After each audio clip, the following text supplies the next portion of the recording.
to start with my pronouns. As you know, I am a comedian, so just know that this is a light pronoun joke. I feel like I need to frame that because sometimes when I talk about pronouns, where people are very conscious of them, and I say something about pronouns, they're like, yeah, of course, yeah, no, we take it really seriously. But my pronouns are they and them, and I always like to let people know that I use they and them, mostly because I want to make my life and other people's lives more difficult. Yeah. That's it. No, you can also use he and him with me. That's kind of like the natural choice, but they, them is the best English language choice where I live. So there, I just want to let you know that. No, I will not be talking about CrossFit today, but I do want to tell you about a marathon. So the first time, and the only time actually, I ran a marathon, I had no idea what was going to happen. Sure, I had trained for months at this point, all through April and October. I probably accumulated multiple marathons in the amount of hours I ran all through the more moist than usual summer months. In the early mornings, listening to a delightfully toxic mix of outlaw country, dance pop, and my favorite murder. It really gets you going on those evening runs, I'll tell you that, in the sun setting. But I had no idea what would happen. I'd run up Tucson, I'd run a mountain, I'd run up and down the Santa Cruz River bike path for months at that point. And even still, on that cold October morning in Prescott, Arizona, in early October, up at 5,000 feet, with about 50 to 100 people, my sister and dad included, I had no idea how it was going to go. A lot can happen in 3 to 5 hours. For me, that's part of the magic of endurance. That even as we prepare, we can still be so uncertain as to what's going to happen. That despite our best efforts, even with all the practice and prep in the world, whatever we pursue over a long period of time, whether it's a marathon, a commissioned design project, or a novel, it's always a little in and out of our hands. From a creative perspective, I can think about, especially as a writer, times that I've approached a blank page with some wonderful, lofty idea that was going to take place over a long period of time. In particular, one situation in an MFA program where I was so certain I was going to write a collection of personal narrative essays about the science of memory or a grand sweeping narrative of being queer in America.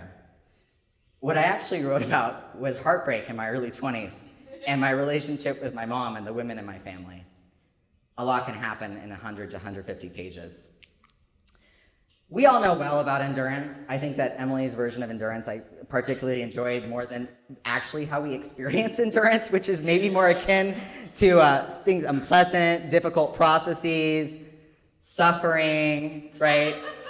As creative people, though, we think about endurance all the time, largely in part because many of us have non-linear lives, passions, career paths, and we wonder if we have the resilience or sustainability, like access to sustainability, to make these choices that we make like last for a while. Because the truth is, endurance, it's hard, it's difficult, it's often we're at the start and we're hoping for the end.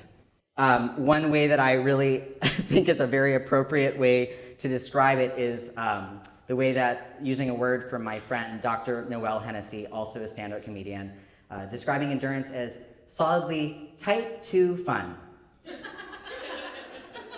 It's not fun in the moment, but it's fun to talk about later.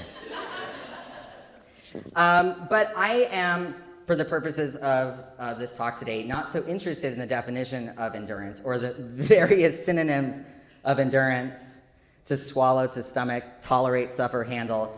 I'm a bit more interested in thinking about endurance as a process, and also thinking about the agreements that we make when we engage these particular concepts of endurance. For example, I think many of us, when we start a career, a project, anything like that, we usually start off pretty energized. We're excited. It doesn't always end that way, right? Well-being goes by the wayside, we get burnt or burnt out. Even if we get to the metaphorical end of whatever we set out to do, sometimes even our relationships suffer. We start off some project, we get to the end, we endure, we do the damn thing, and we often find that maybe we're more alone than we began. We gained something along the way, but we lost something too. And I think that this is often the reality when we engage a more typical version of endurance. So I, for this talk, want to reimagine endurance, and I do so in 3 different ways. Thinking about endurance as a context and also how it relates to the context we live in. Thinking about endurance as the practices and as a practice, and also thinking about endurance both as an ethic and also how it informs our ethics and what our ethics do to endurance. I will have to say I ever admitted to CrossFit. I am also an endurance athlete. I got into that at age 15. I ran my first 10K and I beat someone on the cross-country team, and I was like, wow, I'm good at this. And what I realized about cross-country, running it in high school, is that my sister was also good at this. In fact, my sister is an amazing athlete, still is, super fast runner, and she was better than me. But she's like, nah, I'm not gonna do this. This hurts, I hate it. And I was like, well, I'm gonna do it. And that's when I realized that half of endurance is maybe being better at suffering than other people, which I have that skill. That's a special talent of mine as an athlete. I suffer better. I am an endurance athlete. I participate in running and all things like that, but I am currently involved in, I would say, 3 different endurance projects here in my life. The first one is I'm training for the Tour de Tucson. Barely. I don't enjoy bike riding that much for that long. The second endurance project is a doctoral dissertation. Been doing that for about 4 years now. A couple more years to go. And the third project I would say I'm working on is being in a long-term committed partnership. Yeah. And we're gonna go, that one's gonna be the longest endurance project, I think. So I'm doing these things, and I also am the owner of, that was mentioned, a small business called Endure Movement and Wellness. Movement coaching, nutrition coaching, but not in a weird way where we say weird things about bodies and food, talking about weightlifting, basically all sorts of things like that. And I really started engaging in this work and started this project in part because one of the things I realized in communities of creative people, in communities of folks who've been historically marginalized, like the queer and trans community that I belong to, also in communities where people do care work, like nursing, teaching, etc. I noticed that there was a lot of misinformation about wellness practices that were leading to people not feeling like they could endure happily. And there was also a lot of intentional information that was being intentionally kept from these communities. So that's kind of where my work started with that. And one thing I've noticed is that there's kind of certain words that follow us around when we are, especially as creative folks, words like grit. You know, you got to pull yourself up by your bootstraps. Side hustle. You guys familiar with who has a side hustle? Raise your hands. Yeah, right. There's this particular language that kind of moves us along into one, seeing ourselves as individuals rather than communities when we engage in the work that we do, and also that, you know, time's running out, so you better go. You better work harder. You better work faster. There's songs about it. Like, that's what we're doing.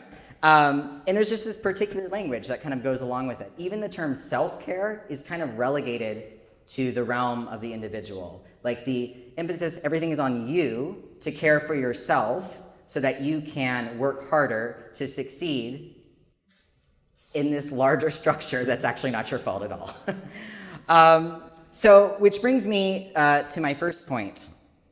Endurance is and isn't guaranteed. Let's talk about this. So, I'm thinking about how you spend your days when I think about this question. So, historically, marginalized communities are experts at endurance. They are so because typically they have less access to institutionalized care that many other folks do. I'm talking about housing, I'm talking about information, I'm talking about food access, healthcare, etc. And because of this, communities have become really good at caring for one another and becoming resilient. Even as this is true, many of these communities also have drastically shortened lifespans as compared to other folks. And I use historically marginalized to, like, it is a broad sweep, but you understand what I'm saying. From an anecdotal perspective, I can tell you that in the queer and trans community, folks who are in their late 30s, early 40s are often considered the elders of our community, if that gives you some perspective in terms of that. And yet, most of us, we're probably going to endure for a while. Like, barring some unforeseen circumstances, we'll all be here, hanging out, doing whatever we're doing for a long time. Now, what you do during that long time, that endurance that is your lifespan, that's kind of up to you. Like, how do you spend your days? I'm here to tell you, it might not be that daily journal practice you always set out to do. That actually might not be the thing you do every day for a long time. You might get really good at avoiding going to therapy. Or taking professional risks, like whatever it is, like something's gonna happen. And so thinking about endurance as this context that we live in and what it means for certain people, that it's not necessarily equitable or equal across people's experiences, but also realizing that you will become an expert at something. And that's up to you as to what that is. We will circle back to that because there's going to be some writing prompts today, folks, so don't worry, I'm not going to leave you there. My second point, endurance is small things every day. So this is a quote from Annie Dillard, who is a novelist and also has this really great, short, accessible craft book on writing called On Writing. Pretty sure that's what it's called. And in this book, Annie says, "There is no shortage of good days. It is good lives that are hard to come by. Who would call a day spent reading a good day? But a life spent reading, that is a good life." And I think about this quote all the time because I think what Annie's trying to say to us here is that the way that you spend your days is the way that you spend your life. Sometimes we get so hung up on these projects with these timelines that are being reinforced from the outside, our side hustles, etc., that we forget that our days, this is like what we do today. It's what we do, if you repeat that, it's what you do every day. I think about literally reading for me. This actually, talking about the endurance project that are long-term partnerships. Choose your partners wisely because whatever they do, you're probably going to do it. And my partner reads all the time, every night, is someone who can chew up and spit out a book in one day. I'm talking a 300-page book. Speed reader, so talented. And this person reads, July, my partner reads, and you know what? I read all the time. And I obviously read for my doctoral dissertation. That's different. That's not like reading before bed. I guess if you want to go to sleep right away, that's what you would do. I do like to have a couple moments to myself before I go to bed. But one of the things is I loved reading as a kid. I would try to sneak, books in my pajamas in the bathroom and get in trouble for staying up reading. I know, right? It's impressive, right? You're welcome, Mom. My mom's like, I didn't know you did that. I thought you were just in the bathroom the whole time. Sorry, Mom. I'm coming out. But it's interesting because I've been reading every night, and it's been years of this now, and I'm not reading some very heady theoretical thing. I am reading full-on fantasy novels, you guys. I have read 5 of the Wheel of Time series. That's 5,000 pages, and they're all very similar, but I like all of them. I don't know if it's making me a better person or not, but I do enjoy it, and I'm happy to say that I spend a lot of time doing it. I think about my aunt is here today, and my aunt, every day, if there is a body of water and there are little bugs floating around in the body of the water, she's going to save them. And she's done that for years. We were talking in the car yesterday about, this talk that I was giving, kind of thinking if you think about the ways that you spend your days, can you look back and go yeah, that's what I wanted to be doing. And that's, I think, what we wanted to be doing, right? So I think there's also some aspect of endurance as don't waste your time doing a bunch of shit you hate. You don't have to do that. You can do things you like for a long time.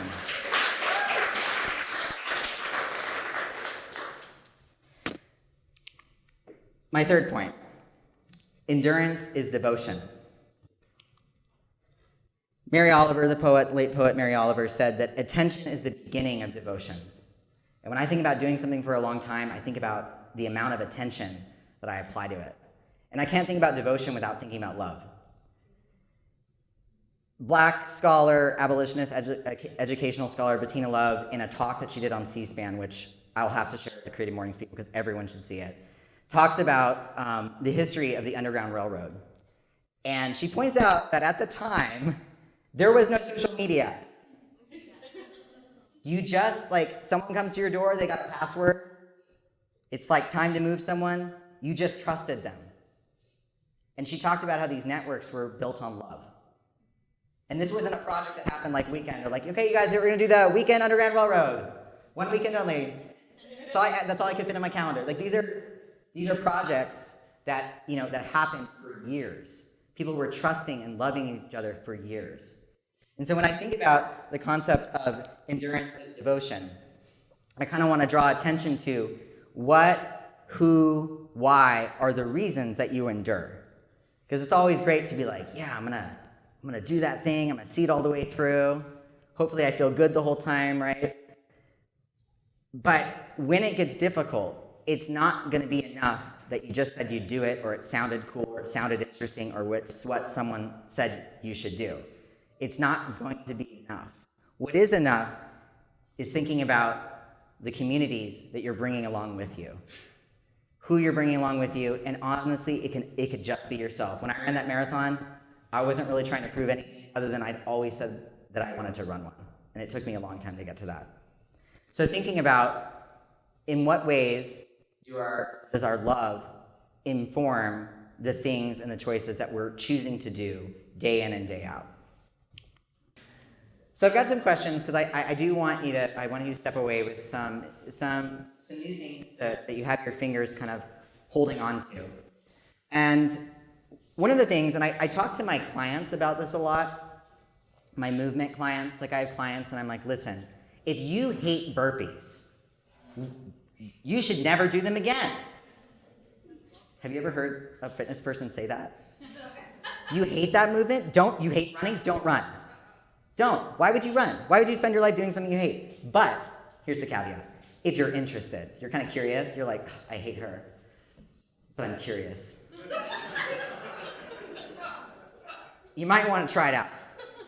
Might be a good endurance test for you. You might be happy you did it. That's all I'm saying.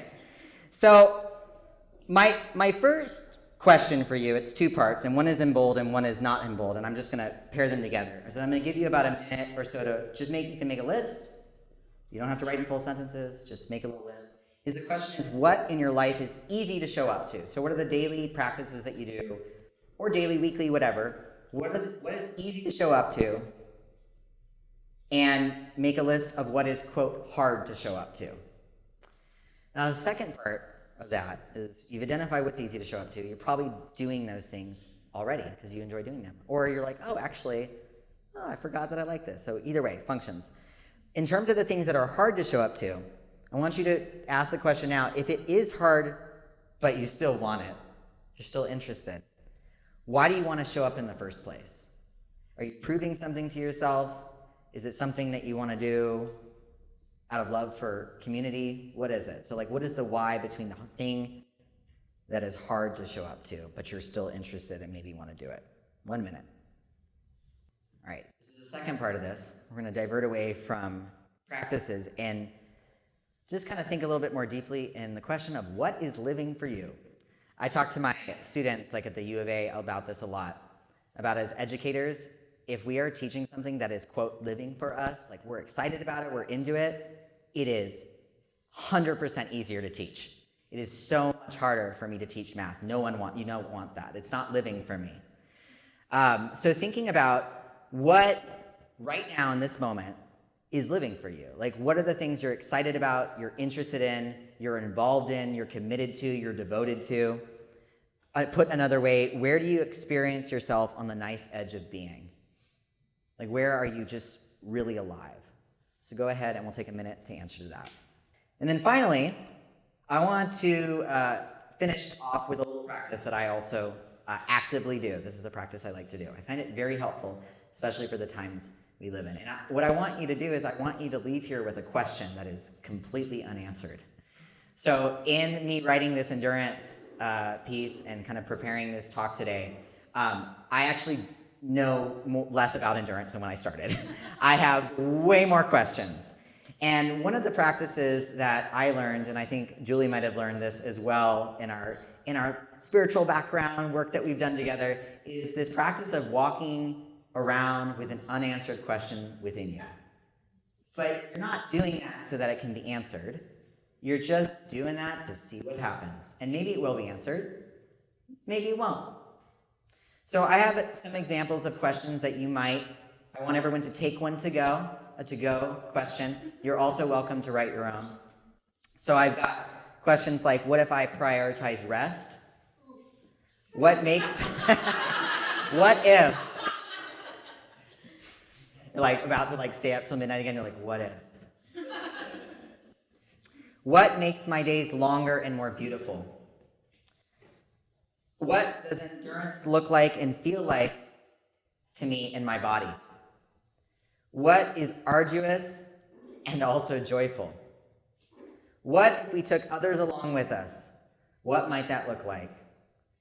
What happens when I treat endurance not as a practice of rewarding survival and instead think of it as an act of love and attention? So feel free to take one of these. You can also write your own, walk around with it for a week, 2 weeks, month, maybe the whole next year. And I'd be curious to hear what you find. And you could definitely hit me up at any time and let me know what you find.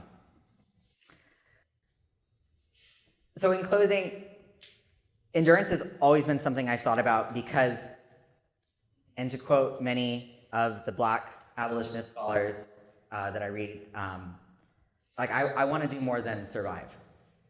And I actually want to live a really good life. And more than that, I want the communities I'm part of to also have access to the same if that's what they want to. I do not believe that as creative people, we need to be addicted, depressed, traumatized in order to be generative as artists. I do recognize the beauty that comes with facing the darker moments of our lives in an authentic way, and yet I don't want my reality as a comedian or a writer to be about how hard of a time I'm having. I want to know that I can be generative as a healed, healthy, happy, enduring person. And so I believe that, and I practice that mostly because I want to. Thank you. Don't be a stranger. There's all my contact information. My Instagram is not vibrant, but sometimes it is.